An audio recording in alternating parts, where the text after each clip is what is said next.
America's drug problem. It's not old news. It's an old crisis that's getting worse. Now, 2 weeks before Election Day, President Reagan comes forth with a new war on drugs. Will it help, or is it politics as usual? For the answers, we have as our guest this morning, Rudy Giuliani, Associate Attorney General with the Justice Department. He's going to tell us what this war is all about. Good morning and welcome to Nightwatch. Good morning. A lot of people are concerned. Did I mispronounce your name? Giuliani. I was hoping that's what I said. I have it written out phonetically here, Giuliani. I don't want to call you Giuliani like the conductor in L.A. A lot of people are saying that this war on drugs that the president has been talking about now is just something that's political. That you know, the problem is not new. So why is the solution? Well, I don't know really what that means political. It isn't political in the sense of bipartisan. This is a program that's supported by Republicans, Democrats. It's something that's really developed over a long period of time. In other words, it's 2 weeks before elections. This will make possibly the Republicans, by way of making the president look better. Actually, this is the result of the task force that we've had in South Florida for now about 6 or 7 months, the South Florida Task Force, that has been quite successful in stemming the flow of drugs into that area. And what we're hoping to do is to mount an effort like that in 12 other regions throughout the United States, using a lot of the things we learned in South Florida elsewhere. How successful is successful? Well, you know, this is the problem of crime, and you're not going to wipe it out, you're not going to end it, you'd have to change human nature to end it. Successful means being able to exert greater control over the drugs coming into this country and over the criminal activity of those people who are involved in it. But can you measure the success that you've had so far? You can measure it in the price of drugs, what's happening to that, to the availability of it, the number of arrests that you make, the amount of drugs that you seize. You cut into the problem. You can't stop completely the flow of drugs into this country, but by dealing with source countries, trying to get them to eradicate the crop, by offering them incentives to do so, which we do, by beefing up your border patrol, and then by working on these organized criminal enterprises that deal in drugs in the interior, you can cut the problem back pretty substantially.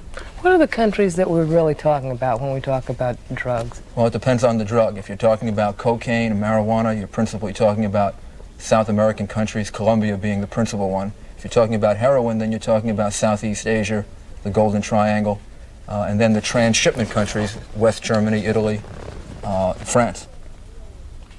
So how are you going to deal with the politics involved with that? That has been a big problem. Everybody says you're throwing money at the problem on this end. Why don't you nip it in the bud? Well, we offer a good deal of foreign aid conditioned on countries participating with us in the drug problem. Unfortunately, some of those countries are communist-controlled countries. In Vietnam and in that area of the world, a good deal of the poppy crop is grown from which heroin comes. And we don't have diplomatic relations with them. And so you don't expect a great deal of cooperation. That's right. So how are you going to handle that if this is going to really be successful? In that situation, we have to rely upon trying to stop the drugs in the countries to which they're transshipped. In some cases Italy, in some cases West Germany. We've gotten a good deal more cooperation from both those governments in the last couple of years because, strangely, they're developing a heroin problem of their own. And they're beginning to understand our problems much better than they did before. So we're getting more support.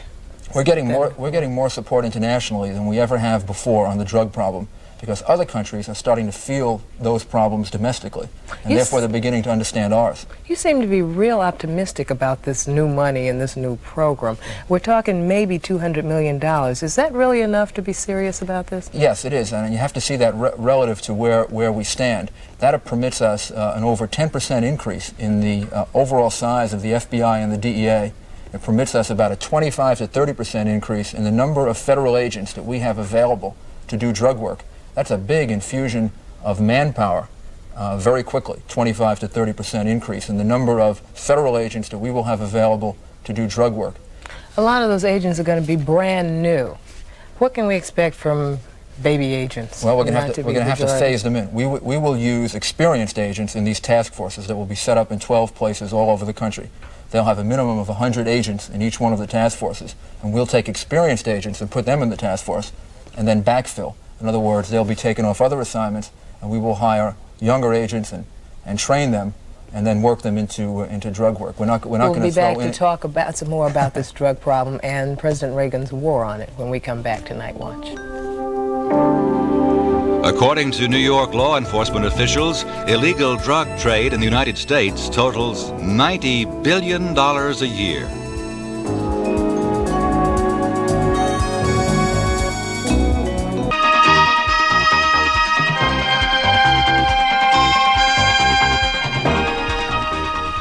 President Reagan has launched a new war on drugs 2 weeks before Election Day. This new offensive has raised many questions, needless to say, some legal, some moral, some political. To help offer us some answers, we return to our guest, Associate Attorney General Robert Giuliani. I did your name properly that time, I'm certain. It's Rudolph. Thinking about, oh no, give me a break. We're going to change your name to Joe Brown. But I want to know some more about your problem vis-a-vis like the users. You're saying you're getting more success now from where the drugs are coming from, cooperation with other governments. What about the fact that there's a market for this? What do you do about that? If people want it, how are you ever really going to stop the flow? Well, there is a market for it, but there's a decreasing market for it. Over the last year and a half, since so far as young people are concerned, there has been less use of marijuana from recent studies that I've seen. Less use of cocaine. There's been a slight increase in the amount of heroin use, although that had decreased for a while. I don't think we're in the situation where we were 5-6 years ago when there was just this increasing use of drugs. I think that there's been a lot done in the educational area. There's been a lot done in the treatment area that helps at least at that end of the problem. And obviously there's more we can do, but that's part of the whole offensive as well. You have some problems, some potential problems just by the nature of bureaucracy. You have all these different federal agencies trying to solve the same problem. You have just innate rivalries between them because they're human beings involved. And now we're being told that you're taking money from somewhere else in government and putting it on this problem at a time when we're told that the fat has been removed. Where is this money coming from if the fat has been removed? Well, it will come from other agencies of government outside of law enforcement. After all, the enforcement of the law is one of the prime purposes of government, and it really has to be a priority. Well, every department says that. You know, if you take it from the health department, if you take it from, you know, food, wherever you take it from, that department is going to say, this has got to be a national priority. We can't function without it.